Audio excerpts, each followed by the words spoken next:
Hello, everyone, and welcome to EPSA 2020, the first time that it has been online, so we're super excited. Thank you all for joining us today. I just have a few quick announcements and just things to go over, and then we will get started with our keynote. So first off, we recommend that you keep the camera on. However, we understand if you're not comfortable doing so. The sessions are being recorded, so if you'd rather not be on camera with knowing that the sessions are being recorded, we understand that. If you're not talking, please mute your microphone. If you signed up for a mentor, immediately following the keynote, we will break you into breakout rooms for the mentor sessions, which is important to know because if you signed up for a mentor, you need to be on your own Zoom account so that we can split you into those breakout rooms. If there are any issues with the technology or getting into the Zoom, please email me, AKSHAFFER. It's also on the website if you need to find my email, just in case technology decides to betray us. The sessions, like I said, are going to be posted to YouTube after the conference. So if you're like, there's two sessions happening at the same time and I want to attend both of them, that's totally fine. You will be able to attend it after the fact if you go to the YouTube page, and I'll send out a email with the link to the YouTube. Lastly, please just be patient with the start of the Zoom sessions. They may start a little bit off time. They probably will start closer to exactly the time because we have to upload the videos, and the sessions also must end on time. So please be mindful of that as well if you're a presenter. And then that is all the announcements that I have right now. So. All right, good morning, everyone. My name is Katie, and I have the privilege of introducing our keynote speakers this morning. So our keynote speakers, their names are Alfred and Annalicia Garcia. Alfred is someone who has always seen higher education as an opportunity to change his circumstances in life from growing up in poverty and being bullied to a person who is now able to provide for his family while advocating for, while advocating for those who feel like success is out of reach. This is the first person in his family to obtain a college degree. He has always felt an obligation to be involved and do more than what was expected of him. He was offered to attend the University of Central Missouri's College Student Personnel Administration program in 2011. And he served his Akuhuai internship at Salem State University to teach a freshman seminar course. These experiences helped him to secure his first full-time job as a resident director at Oregon State University, where he learned to embrace technology while working with a large on-campus student population. He continued in residential life as an area coordinator at California State University, San Bernardino, before moving to San Francisco to become an academic success coordinator working with the housing department's leadership team at California State University, San Francisco.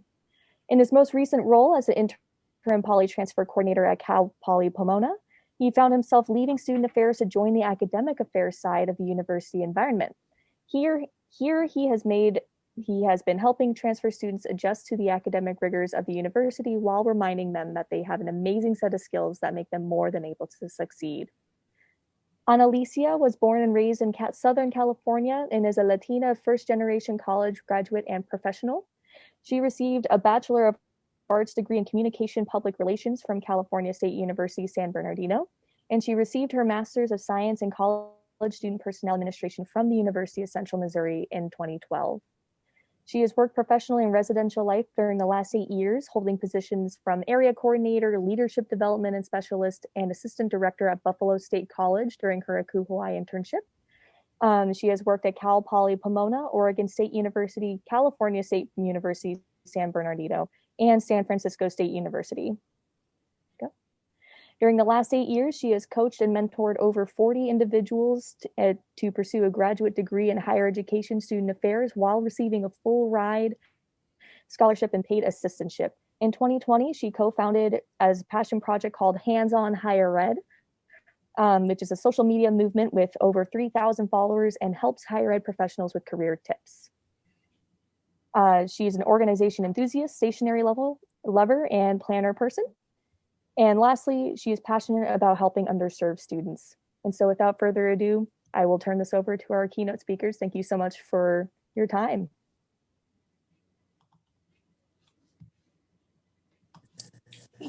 Well, thank you so much for the lovely introductions. Well, good morning, everyone. Buenos dias. Once again, my name is Annalicia Garcia. And so just with a thumbs up, either on the queue or just visually, are you all able to hear me okay? Okay, perfect. Thank you all so much. And so before we get started, Alfred and I, we just really wanted to thank everyone that put on this conference, Explore Your Path in Student Affairs, EPSA 2020. A fun fact, I actually hosted this very conference back in 2011. And so just knowing that, you know, just hosting this conference and knowing that it's virtual is a lot of work. So thank you to those that were a part of this committee that helped organize it, you know, and just really created that foundation for all of us to be here today. Also, I wanted to just take the time to thank all of our presenters and mentors that are taking their time, especially on a Saturday, to be here with you all. And then lastly, I wanted to thank all the participants that are here with us today, especially on this Saturday morning, and knowing that with everything that's going on, especially right now in our country, like I'm just extremely appreciative that you all are taking the time to build community and to invest in yourself. So thank you so much for that. And so for today's session and keynote speech, it will be a collaboration with myself and Alfred, in which we are co-founders of our kind of this passion project that we started earlier this year called Hands on Higher Ed.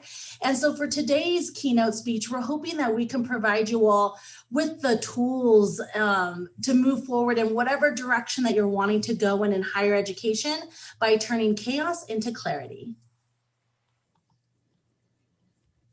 And so with that, I'll go ahead and just do a little bit more of a brief introduction. So like I mentioned earlier, my name is Annalicia Garcia. I am a proud alumni from University of Central Missouri, the College Student and Personnel Administration in 2012. So go Mules if you're a mule. And then also, kind of along with that, I just kind of wanted to share a little bit of my background and some of my most salient identities that was mentioned earlier. I am a first generation college student and professional. One of my most salient identities is being a Latina, but then also some things that really contributed to my journey in higher education is that I was the first in many. I'm actually the youngest out of 5 siblings, and I was the first one to ever move away from home at the age of 18. I was the first one to ever join a Greek organization. I was the first, or actually I was the second person in my family to receive their master's degree. I was the first person to move out of state, with graduate school and also even professional employment opportunities. So when it comes to just my background, I was definitely the first of many, but I hope to not be the last. Awesome. Thank you, Annalicia. So my name is Alfred Garcia, as was previously mentioned as well. And if you haven't put 2 and 2 together, Annalicia and I know each other. So we've definitely followed each other around in our career path and things like that.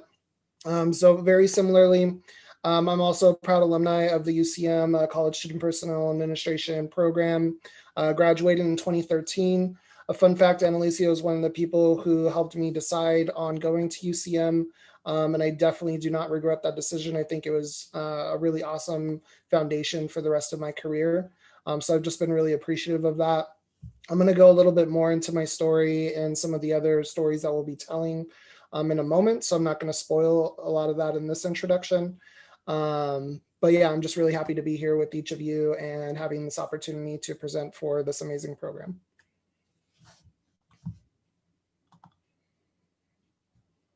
And so with that, before we get started, I definitely do want to put in a plug on Hands on Higher Ed, which we'll talk a little bit about later on in our session. But if you do have access to a cellular device or even on your desktop, please feel free to follow us. One of our biggest following is Instagram. We do a lot with Instagram. And so even throughout our presentation or session, if there's ever a time where you want to take a photo of a presentation, or let's say if there's a quote or something that Alfred and I say that maybe really resonated with you, feel free to post it online. Feel free to tag us. We love lots of engagement, and hopefully we can connect with you all virtually via social media as well. Awesome. All right. So for this first activity that we're going to do before we actually jump into the bulk of our presentation, what I'm going to ask each of you to do for a moment is basically either close your eyes or turn off your cameras. And the reason why I'm saying that is because I know it can be a little bit awkward to have your eyes closed when you know that you have your camera on. So you can definitely do that as we start this first portion of our journey together. Okay, so without further ado, just want you to go ahead and relax your body, sink into your chair, make yourself just kind of relax, take a few deep breaths, and just close your eyes and allow yourself to hear the message that I'm about to mention. Okay. So I want to begin our conversation today by having you imagine yourself gearing up to approach the largest journey of your life so far. You're nervous, and you feel your hands trembling slightly as you put on the protective gear you're going to need to keep yourself safe on your journey into the universe. As you finish your preparation and you begin your first steps towards the spacecraft, you begin to realize just how large the task ahead of you really is. But nonetheless, you push forward with nervous excitement. You know that you've been training for this day for a really long time. So step by step, you move yourself forward to the spacecraft that's going to carry you to your destination. As you enter the craft and you strap yourself into the cockpit, many thoughts begin to swirl through your head. But before you have much time to consider any of them, you start to feel the rumble of the engines beneath you. And then suddenly a voice comes in over the intercom stating, 3, 2, 1. All right, folks, I want you to go ahead and open your eyes or turn your cameras back on.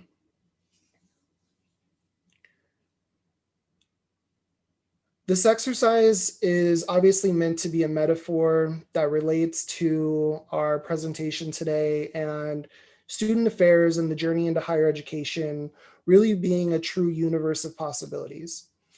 Annalicia and I today are going to be covering several of our chaotic journeys throughout this field and how we've really learned a whole lot from them and turned those adventures into some clarity for ourselves and some insight into some of the things that you're likely to experience as a professional in this field, how to overcome those situations, how to be resilient through them, and to just give you a true overview of the field and the experiences that you're going to obtain while you're in it. So it's definitely meant to build that resiliency piece, which we're going to talk a whole lot about as we go through our presentation today. All right. So one of the first stories I want to share with you today is a story about not being afraid to be the first. So what I'm going to share today is a little personal story about myself and sort of my experience in the field as a first-generation college student. And I'm going to go into a little more depth than what was covered in our introductions. So as was previously mentioned, I'm a first-generation college student. I actually grew up in a small town called Bloomington, California. When I was growing up, one of the biggest things that truly impacted the way that I perceive the world personally is the fact that growing up, I grew up in poverty. And what I mean by that is when I was growing up, there were a whole lot of times in my childhood where, for example, I might need to go to school with the same clothes on day after day because my parents were unable to wash the clothes for one reason or another.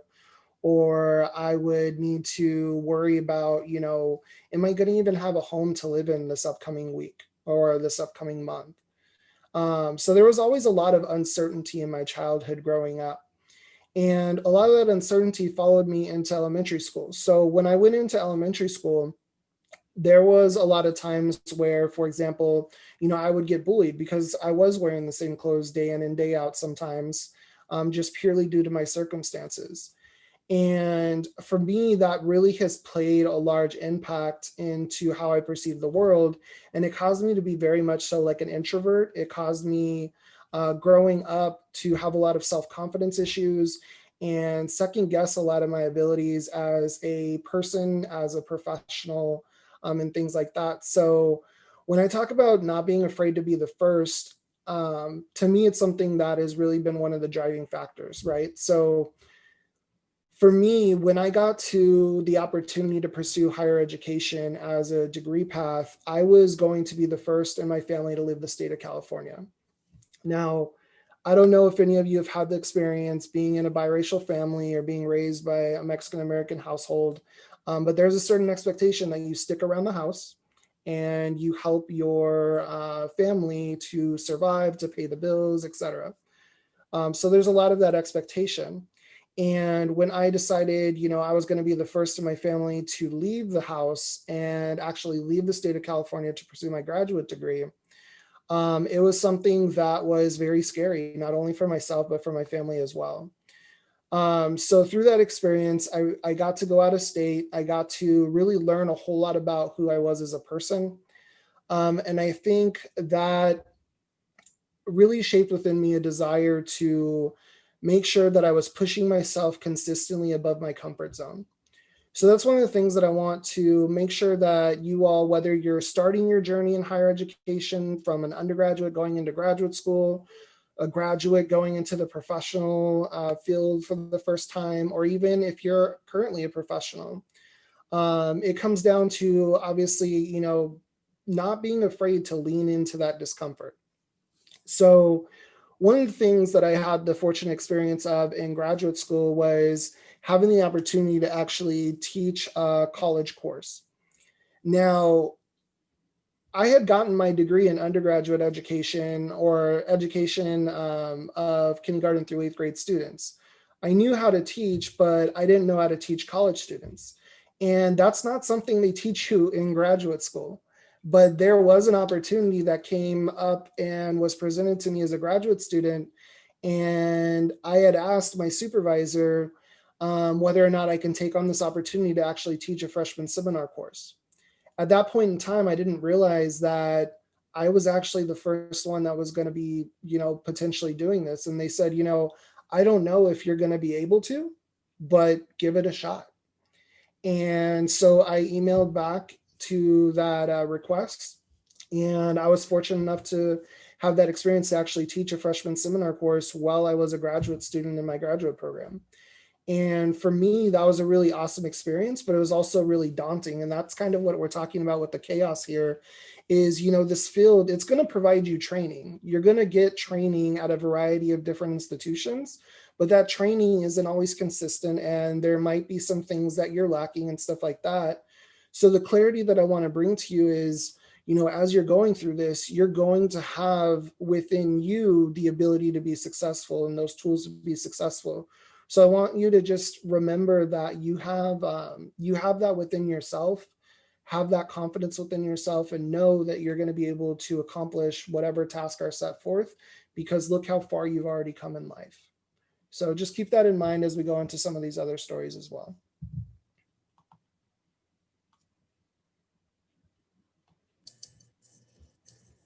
Great. So the next thing that I wanted to go ahead and kind of share with you all was a lesson that I learned early on in my career, in that insecurity competes and confidence empowers. And I'm going to go ahead and just talk a little bit about the power of mentorship or mentorship. And so I'll go ahead and start off with this by being completely honest, is that in higher education or student affairs, there's a temptation to have to be the best. And in order to be the best, you have to fight for experiences or opportunities, especially if you're wanting to move up within this field. But I'm here to tell you today that that is not the case.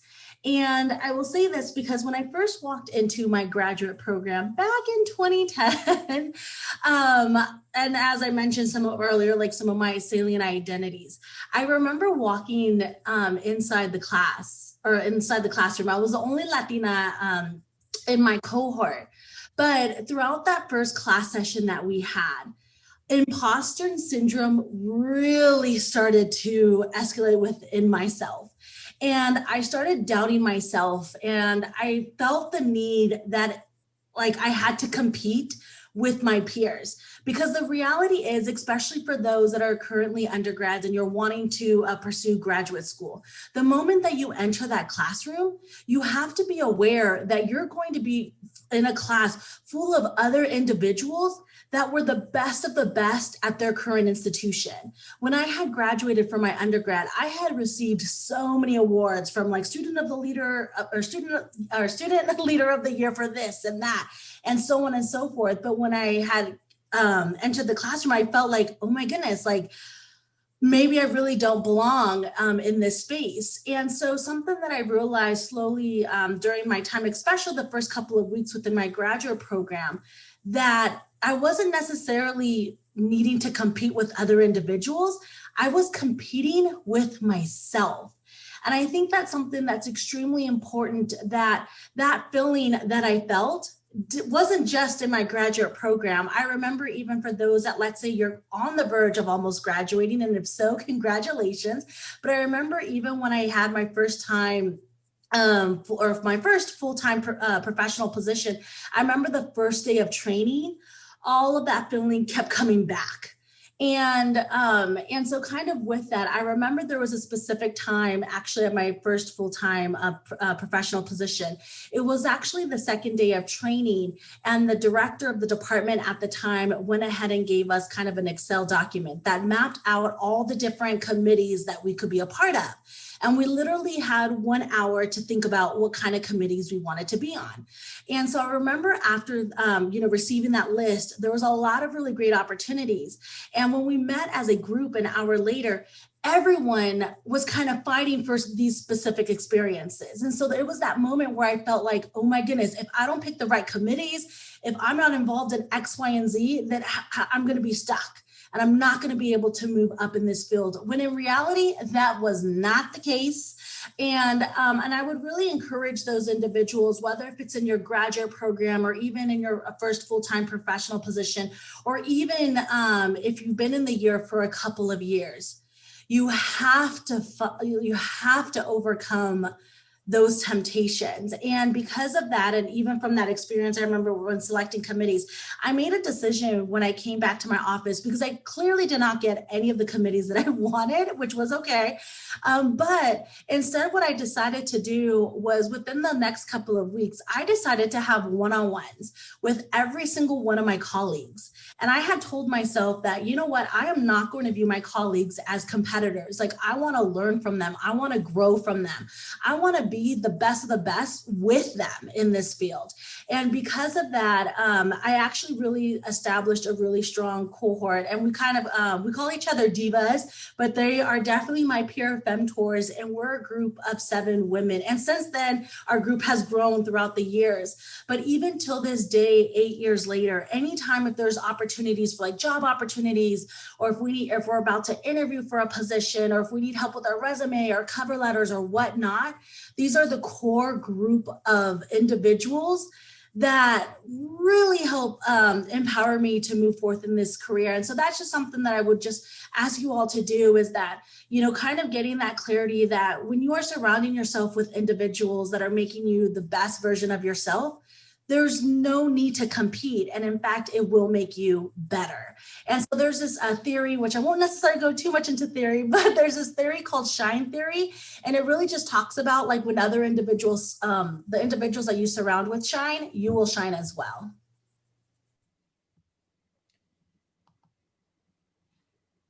Awesome. All right.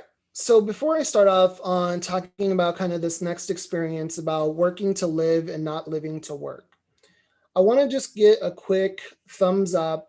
How many of you, even recently with everything going on, whether that's directly in your work or with our country or just everything going on in general, how many of you have actually felt overwhelmed in at least the last month? Just thumbs up. Okay.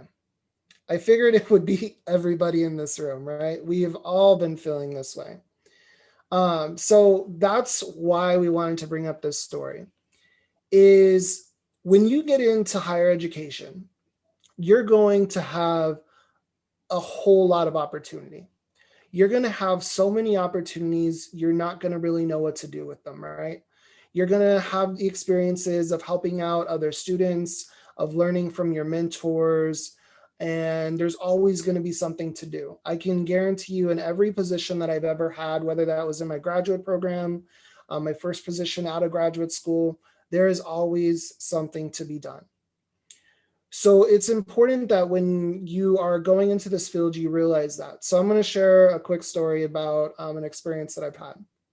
So when I was first starting into this field, I had the experience of going through a training program where we would train pretty consistently throughout the entire day. But then there was also some expectations that, okay, you still had to finish up some things in the evening hours so that you can prepare for the next day's activities or training that team or any of the other things that you had to get done, right? So there was a time in my career when that was sort of what I would consider to be the normal. That was something that I just felt like, okay, this is what everyone does. And I think as I've transitioned through the different universities and stuff, I've gotten a new understanding of what that quote unquote normal looks like. And one of the experiences that I've had while I was actually working in the field is there was a time in my past where I was working so hard day in and day out that I actually ended up having a health problem come up in my life. And I don't mind being honest about this to this group, but basically the health problem, I started to realize that it actually predisposed me to having colon cancer. So for me, that was a very emotional time in my life. I had to deal with not only everything that I was doing in my work, I also had to be there to support my students. And I even recall that there being a time where I was working and I was in my office and I broke down. I was literally just bawling my eyes out. I was crying in tears. And I just remember that, you know, a few moments later, I had a student knock on my door.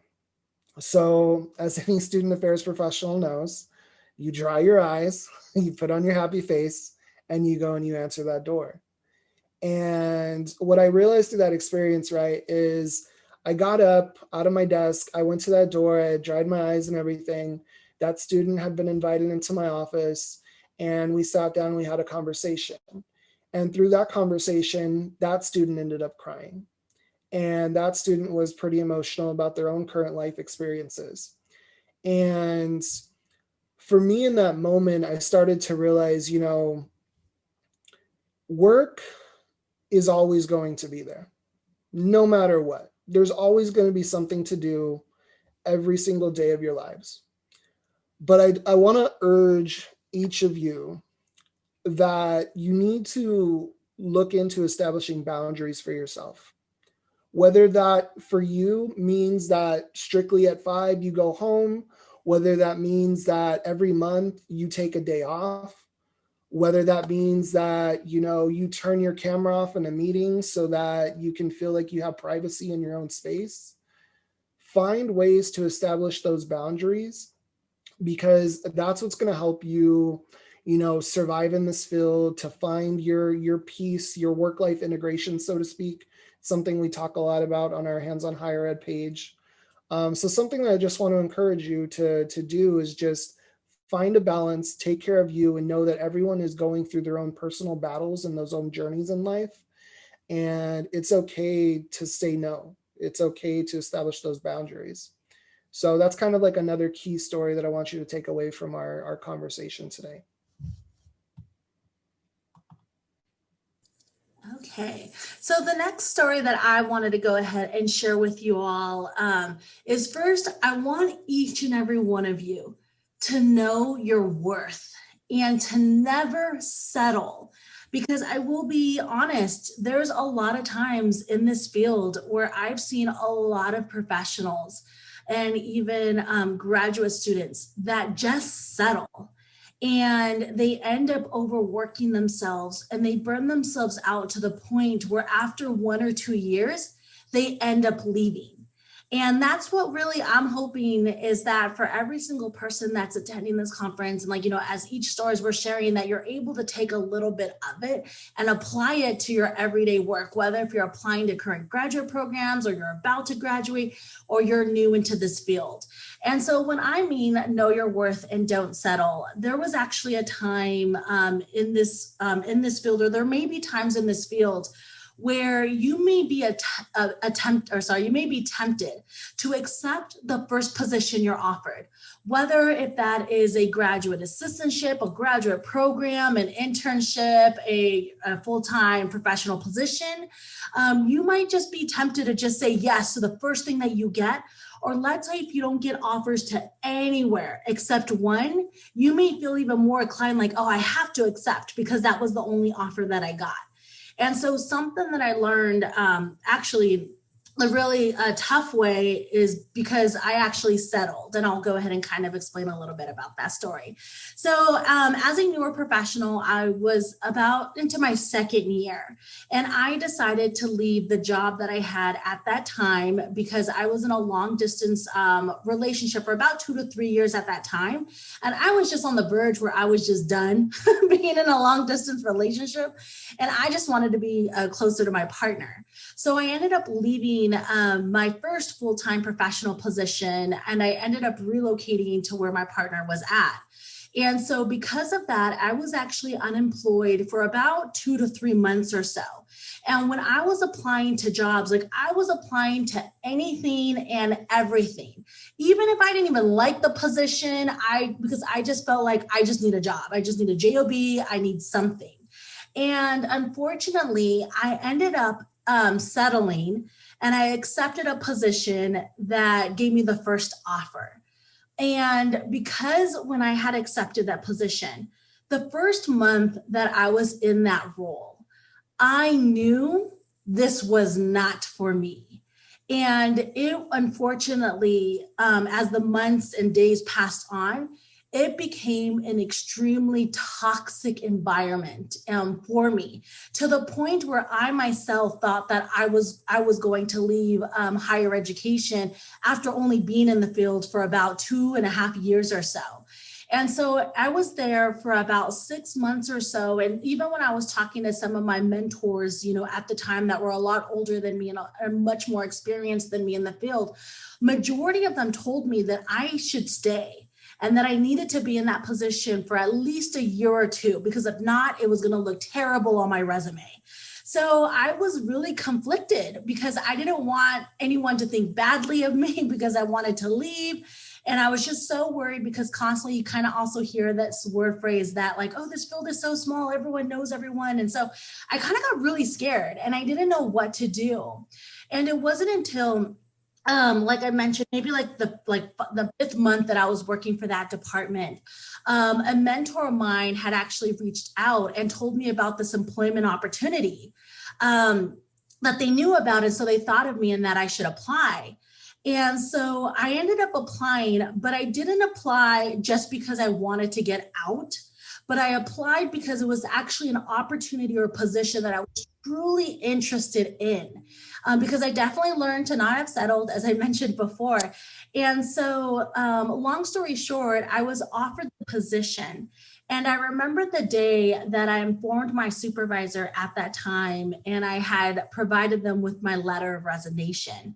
They immediately had contacted me and they had asked me to go speak with them at their office. And so I ended up going to their office, and unfortunately, they were extremely upset. They felt that for all the time and the investment that they had thought that they provided in me, that I needed to stay a bit longer. And really, this individual was trying to encourage me to stay within the department, but I knew I needed to leave.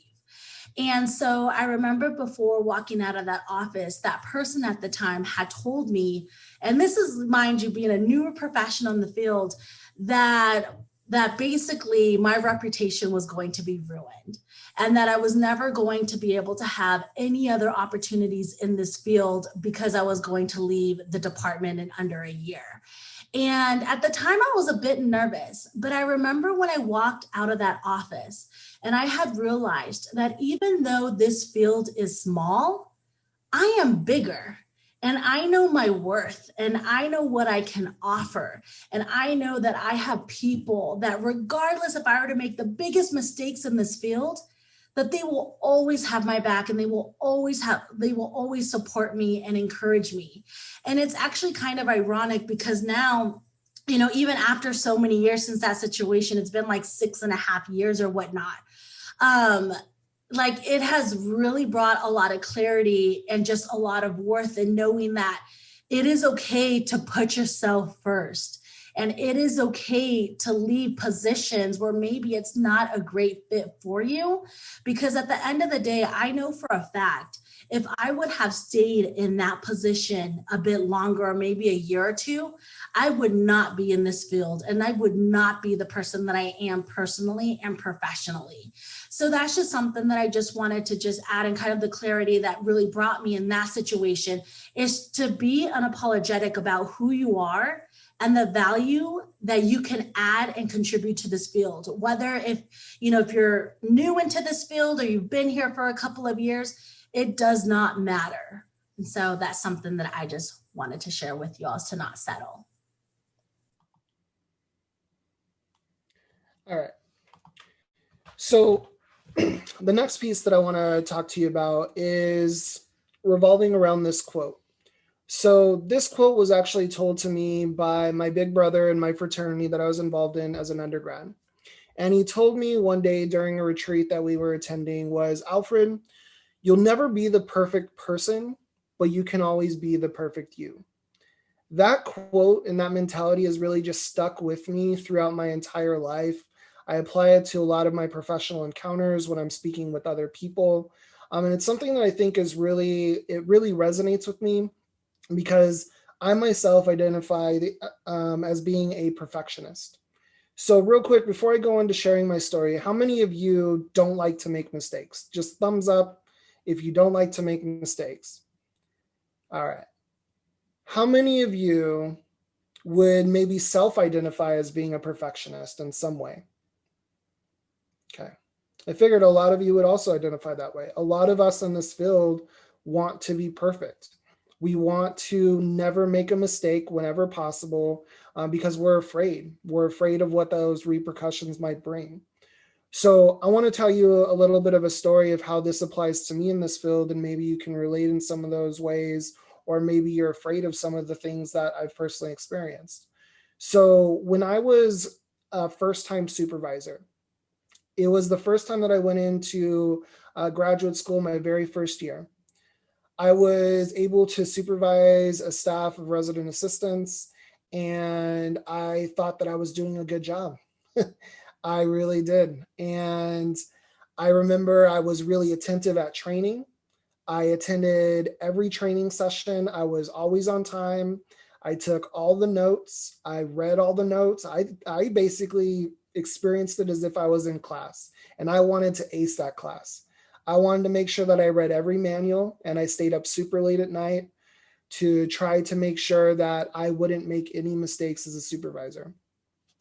So as I started into my first semester and I started supervising this team, I found myself really sticking by the book. Everything that was told to me, I followed. If there was a deadline, I followed it to the T. I didn't give any, leeway if it was missed. Okay, we followed the disciplinary process, and I was doing basically what I was told to do and what I understood to be the perfect practitioner, right? Like, I just followed that because I didn't know any better. I didn't have anything to compare it to. It was my first year experiencing supervision and things like that. When it came to my evaluation, and some of you might have guessed this from some of the things that I shared with you, right? I didn't get the best evaluation, y'all. My experience was actually, I remember going into my supervisor's office, and my supervisor at the time had basically told me, it's going to be okay, but I need to tell you something. And they went into explaining kind of what my staff had said about the way that I approached my position, the way that I approached my supervision style and things like that. And there was people at that point that told me that they were afraid to bring up any concerns to me because of how, how by the book I was. There were people that felt like they could never be a second late, otherwise they might risk being fired. There were people that, said that I wasn't approachable or I didn't smile enough and things like that. And for me, that was devastating because I had that experience throughout, like I mentioned, that my childhood where, I just wanted to be accepted. I wanted to be accepted by other people. And I truly just wanted to give my best shot. And I wanted my supervisors to see that I was this perfect professional, that I didn't really need a whole lot of training and, everything was going to be fine. But I started to realize, I'm not perfect. I'm going to make mistakes. And I think that's something that I want each of us to take away from this conversation as well, is like, you won't ever be that perfect person. And that's completely fine because you are perfect the way that you are, flaws and everything included. And that's so important for us to remember in this field because those flaws are what make you human. Sharing those flaws, those errors that you make as a professional and as a person in this field is what helps you connect to the people that you lead. And that is super, super important in establishing relationships. That's what helps our students get to the next level in all of the theories that we learn in class. That's what helps your fellow colleagues believe that they can achieve the unattainable or what seems to be unattainable. So I really just encourage each of you to find ways that you can overcome that perfectionism, realize that you are a flawed person like everyone else here, and that's okay. And just don't be afraid to have fun. Like, know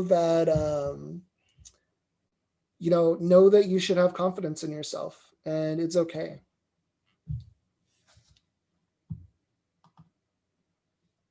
Great. And so before I get started in this session, for those of you that have access to the chat box, if you wouldn't mind typing in what your current position is. So for example, some of you might be student leaders or some of you might be residence life coordinators or whatnot. But if you wouldn't mind in the chat, just typing the current position or role that you may have. And if you don't have any, that is okay as well. But if you'd feel free to just type in the chat. Great, thank you. Oh, there's folks from everywhere. That's awesome. From public to community college to maybe private. Great. And all sorts of different positions. Great. Well, thank you, everyone, for typing it in and continuing typing and sharing. So the one thing I wanted to go ahead and mention, that at the end of the day, they're just titles. That whether if you are a new student entering, this potential field, or maybe you've been in this field for several, years and you're really high up there within a university, the one thing that I want to make it clear to you all, and that I've learned from my own journey, that titles don't make leaders. That just because you are a supervisor and you oversee this amount of individuals or whatnot, that doesn't make you a leader. Actions make you a leader, regardless of what position you have. And I will go ahead and just mention that, in this field, and especially for me and from my experience, and this is not necessarily maybe the experience of everyone, but just my own, I felt like there was always a pressure to move up.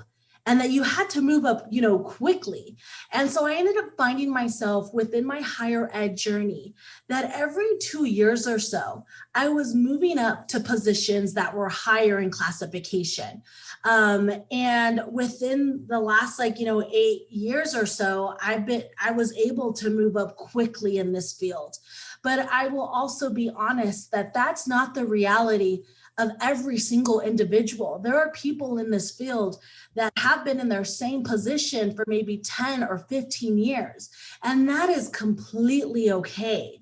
But I will say this, because I ended up putting so much pressure on myself and thinking that I constantly needed to, move up. I would volunteer for every single thing. I was involved in almost every possible committee within the department and the university possible. Like, I felt like I had to do what I needed to do in order to move up quickly, because I felt like the higher the title you had, that stated the more successful you were as an individual, when in reality, that's not the case. And I will actually say this because actually my last previous position, I held a higher position. I was a manager and I oversaw a rather large team. And I was also one of two women that had kind of similar roles. And I was the only Latina in kind of that leadership type of position. And when I had first entered that role, I had so many amazing changes. Like, I felt like, oh, I'm finally in a position where I can do a lot of change and I'm going to do it. But the reality was that in my first time in a really high level position, I failed. And I failed miserably in knowing that I was trying so hard to be that person for everyone that I lost who I was in the process of it. And I burnt myself out. And where I mentioned my story earlier on, where it was my first 2.5 years in this career, I was completely burnt out and I thought I was going to leave. I was now reaching to my year 7, where I felt the same thing, but it was of my own doing. And I thought that in order to make a lot of change in this field, I needed to be a manager. I needed to be an administrator. I needed, that title to say that I was capable of doing things. And in reality, it did nothing but break me as a professional. And I realized, through that experience and that time, at the end of the day, the titles don't matter, but fulfillment does. And it's actually pretty interesting because now, to be completely honest with y'all, I'm currently an area coordinator. And I'm actually in the same position that I was in when I first started this field 8 years ago. I work in residential life, so I actually oversee the same community that I did 8 years ago. I'm in the same office. I live in the same apartment that I was. And so for some individuals, they may look at that like, wow, you spent 8 years trying to move yourself up to this field to just go back and start from the very beginning. But I will say this time, it's so different. And since I've left and got rid of kind of that mentality of that pressure of moving up, it has brought so much clarity to me. And because I, went back to kind of the position that I'm in now, I was able, or Alfred and we were able to create Hands-On Higher Ed, which is a passion project that we started earlier this year in January. And that platform or community for us has been absolutely amazing, where we've made a ton of YouTube videos. We've hosted a lot of different workshops. We've had one-on-ones with other individuals in this field. And we're posting a lot on social media content from leadership to burnout to overcoming obstacles. And I realized that it was never a title that I needed to make change in this field, that I just needed to be me and have that willingness to share what I know to others and to provide that encouragement as well. And so that's just something that I would, just ask you all to do, as you're navigating this field, whether if you're a current undergrad or if you've been here for multiple years, is to not get so caught up on the titles like I did, but rather focus on what's going to make you happy.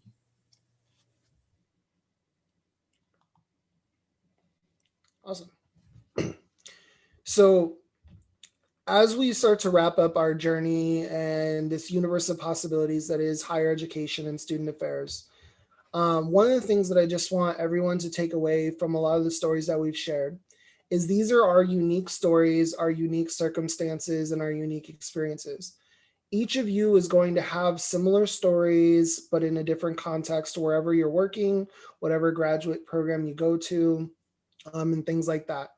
So I want you to realize that these are just brief moments in an amazing career. We have both had that opportunity to really influence this field, to influence several hundred students, student leaders, other professional staff members, and things like that. But we wanted to give you a real glimpse into some of the experiences you might have and how those are going to build within you the resiliency to continue to move forward and continue to find that strength within yourself so that you can support yourself through challenging times like the ones we find ourselves in, and you can support your colleagues and others.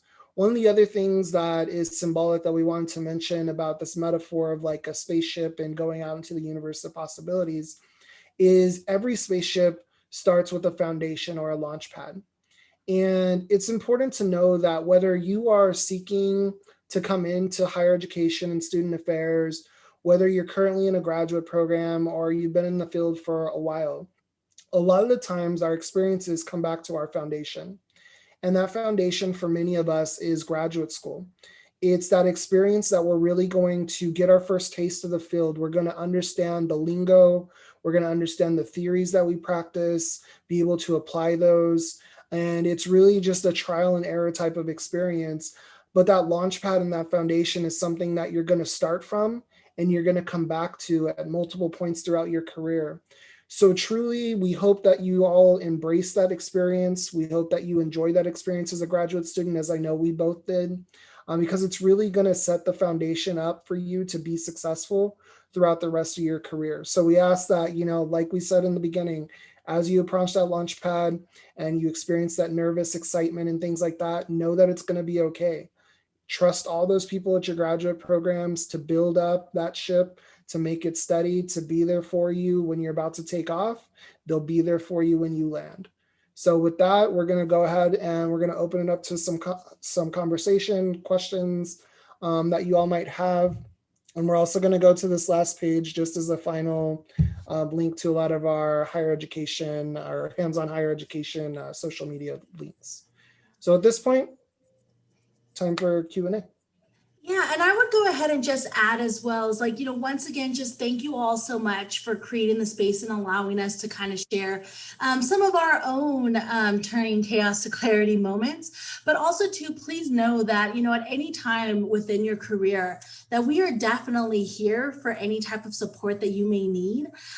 So if you would like to follow us on social media, or if you ever have a question, or if you're looking for a resource, or you just, if you're going through maybe a chaotic moment currently right now in your life, you're more than willing, or we welcome you to just let us know. And if you need someone to just process or just kind of evaluate or think things through, we're more than willing to do that for you all.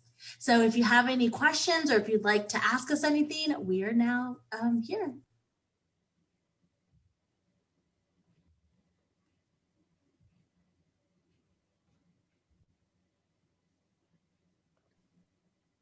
And if it helps too, because I know for myself as an introvert, that would be a really daunting task to put it into the chat where everyone can see. Totally get it. If you need to, there should be an option to send a chat directly to the host of the meeting, and you can ask them directly, and maybe they can ask on your behalf as well. So please don't be afraid. Ask the hard questions. We're open books. We don't mind, revealing those things and talking you through them.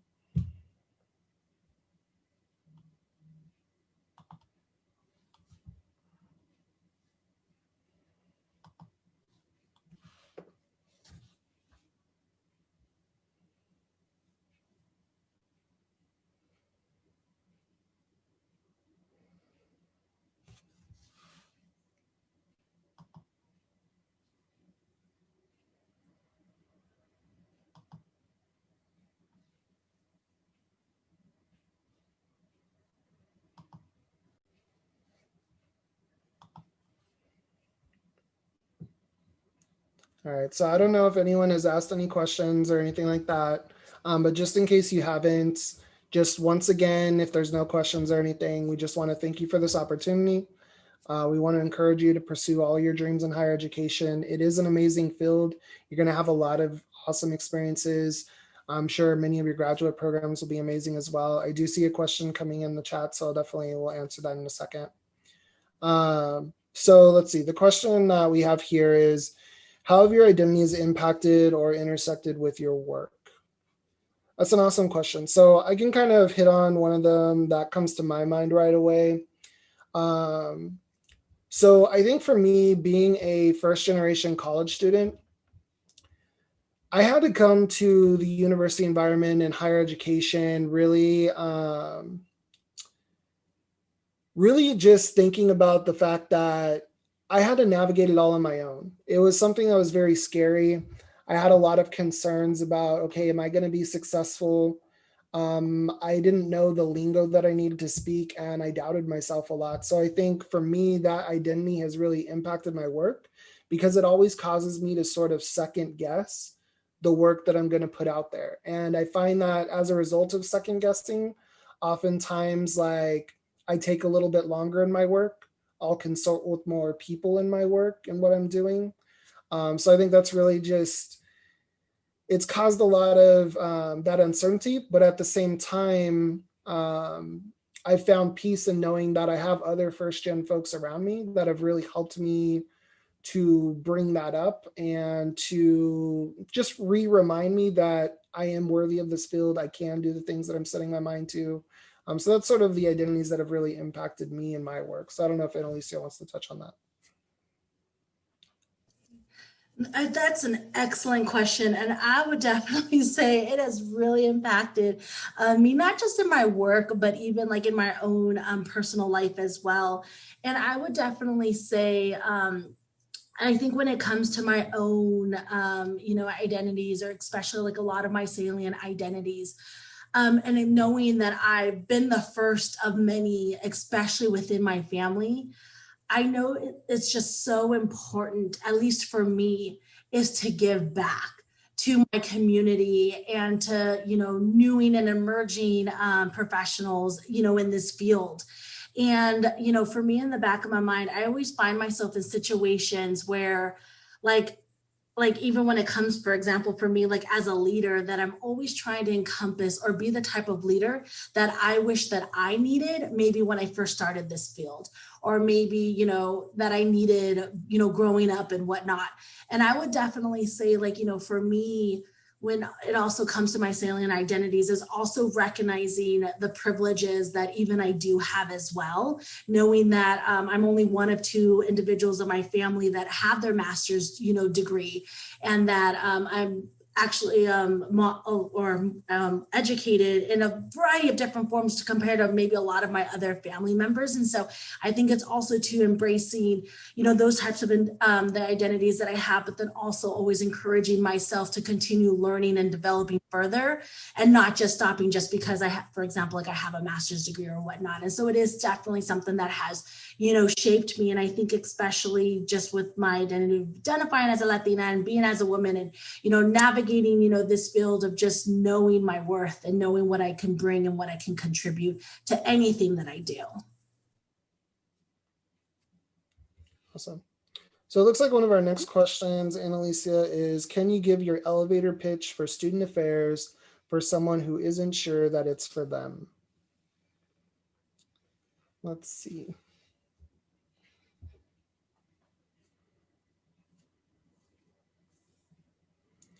So I would say one of the first things, and when I think of an elevator pitch, it's not necessarily like, I want to sell you the real picture, right? Like, I don't want to sit here and say that every day is going to be the best day of your life.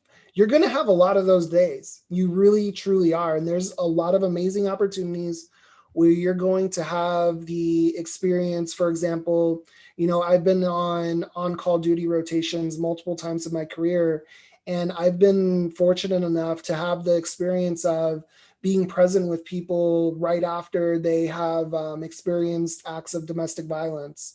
And I've been able to build back within them the strength to believe in themselves again.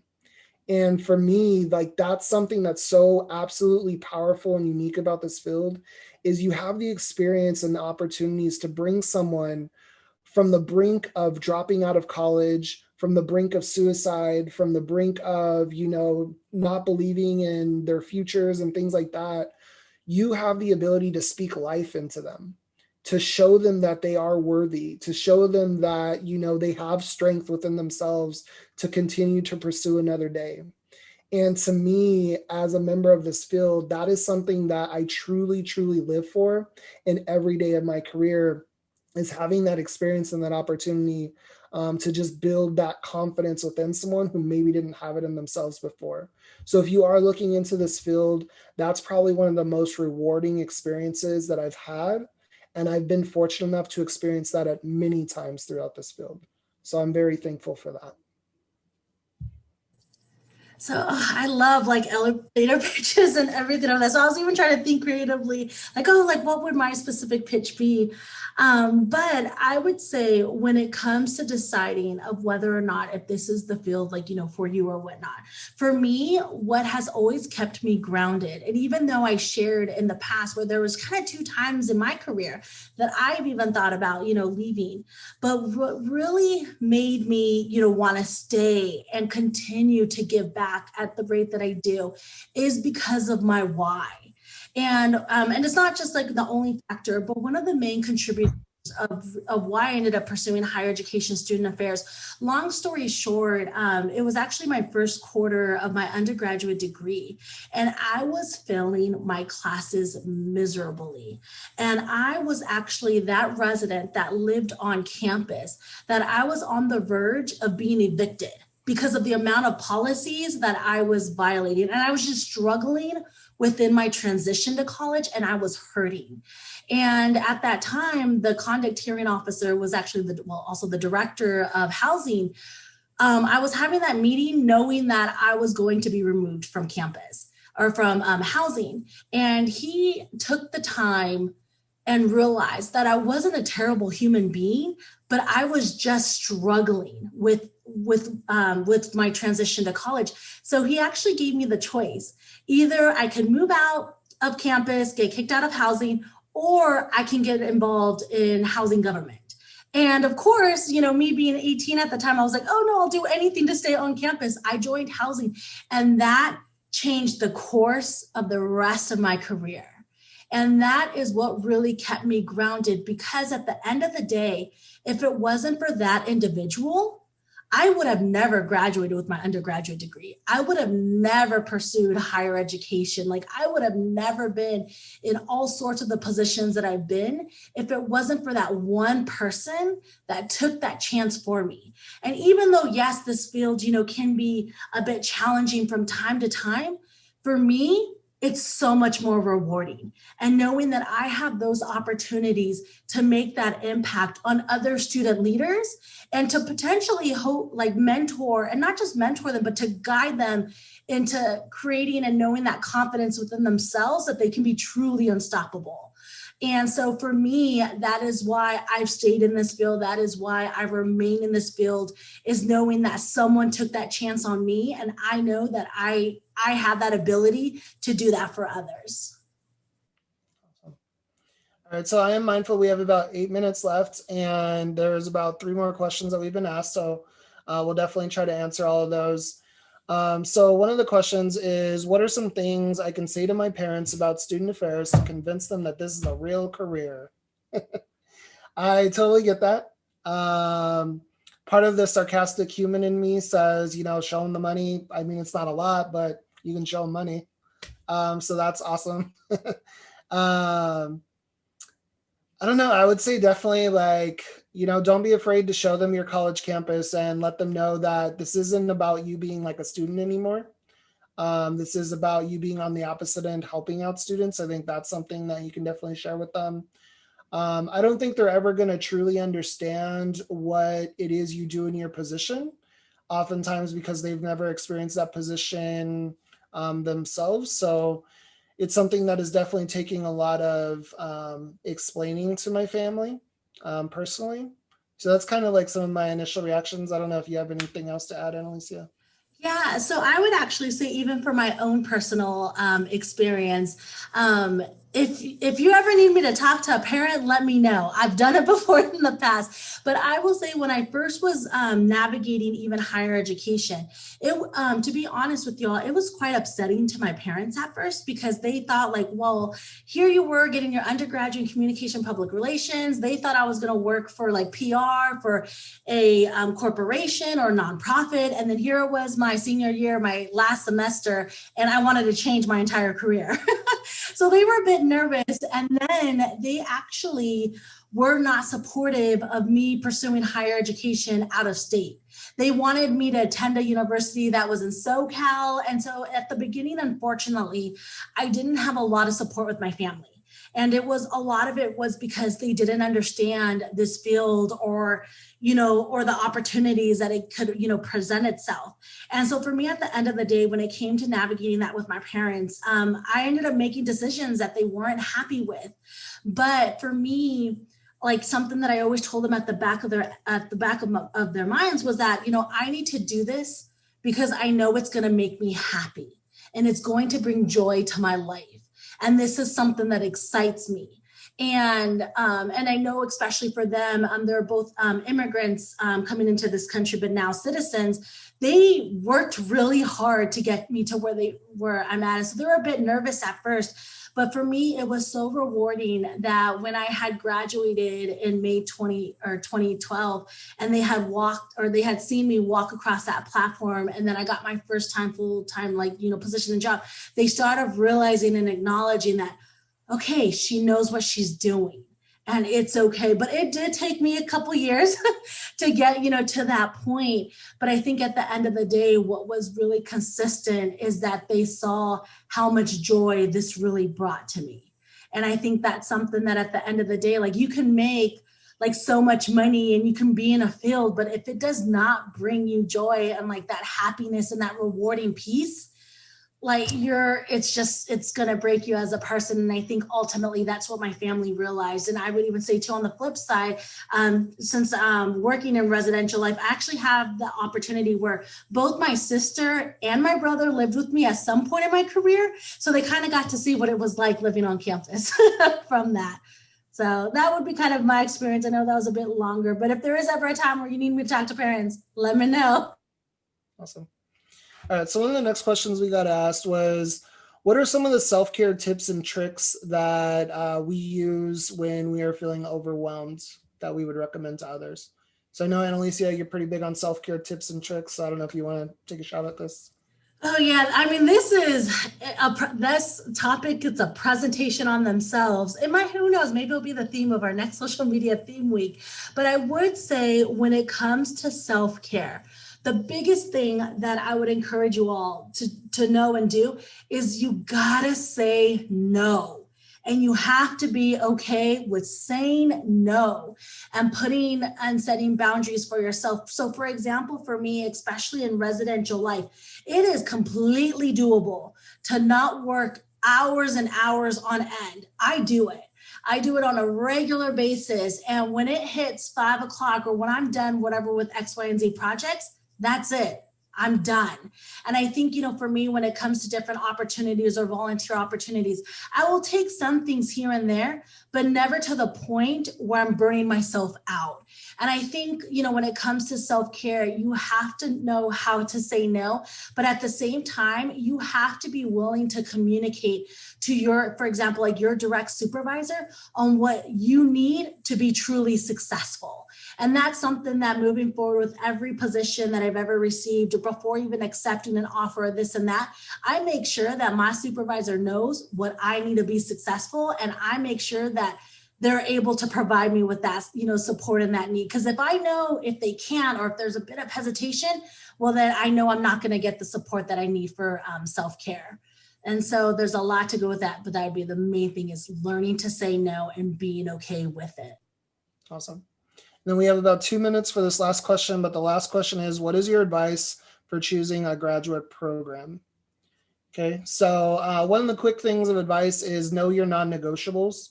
So I think that's super important, is know what you absolutely need to be successful. So for my example, I knew I needed to find a position in housing and residential education where I was going to actually have my tuition paid for, and have a space to live on campus. I knew I couldn't do it otherwise just because of the fact that I grew up in poverty. So that was something that I knew would be really important. And I also just want to add quickly, like when it comes to knowing, because there's a lot of different graduate programs out there, there's a lot of amazing work that's happening in our field. And so if you wanted to like send us a DM on Instagram, or you can email us at handsonhighered@gmail.com.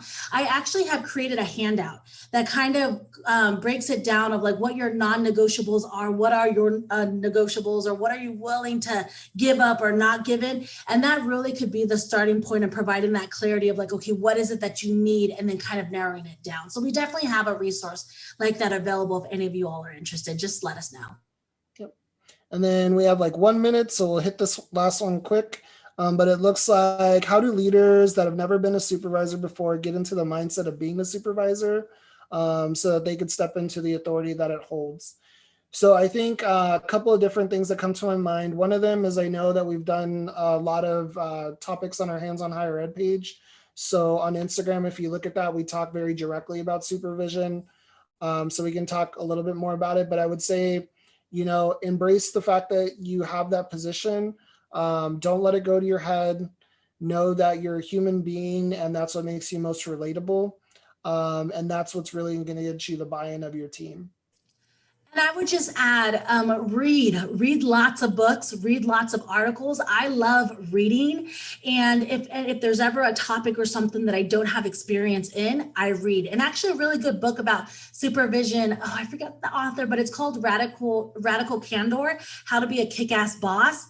That is an amazing book, especially if you're learning how to be a supervisor. And so if you ever need any type of book recommendations for a specific topic, let me know. I am a reader. Awesome.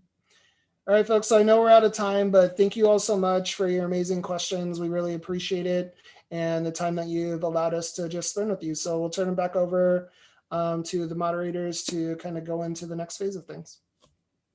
All right. Thank you so much. We really appreciate you coming and speaking with us today, and I'm sure everyone in the chat is also very appreciative. So thank you for coming to us so early in the morning for you all. No worries. We're just glad to be here. Okay, so I do have a few announcements real quick. So if you signed up for the mentoring session, that's going to start at 10:15, and it's going to be on this Zoom account. So please stay on the call if you signed up for that. If you didn't sign up for a mentor, you get a brief break before the next session starts at 10:40. All the session links should be in the email I sent you, or they are on www.epsaconference.com. You can find the links there. There's 3 sessions happening at a time, except for the middle session, there'll be 4. So there's lots of stuff to choose from. If you did sign up for mentoring too for this day, make sure you're signed into the Zoom individually instead of as a group so that we can split you into breakout rooms. And then after the next session, we will have a lunch break on your own, and then we'll come back to close out the day with the final 2 sessions, the resume workshop, the panel, all the good stuff. It's all good, but more good stuff. So stay on the call if you signed up for a mentor, and we'll break you into rooms. All right. Thank you.